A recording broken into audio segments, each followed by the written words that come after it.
Welcome to the Rim Break Rodeo. We hope this video helps. You start by confirming prerequisites and taking the first actions now. Make sure your iPhone runs the latest iOS and that you know your Apple ID and device passcode.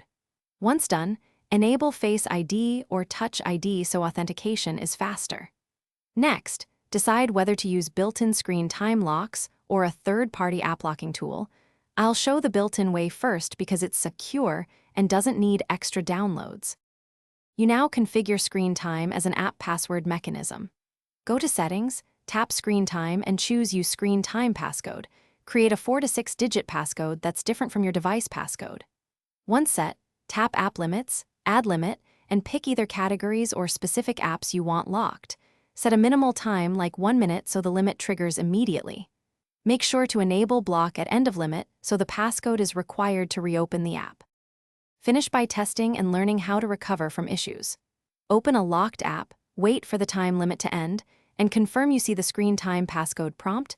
This acts like an app password. If you need changes, go back to Screen Time App Limits to edit or remove locks. If authentication fails, make sure Face ID or Touch ID settings are correct. If the passcode is lost, reset the Screen Time passcode using your Apple ID recovery option to regain control. Thanks for watching. Consider subscribing if we helped you.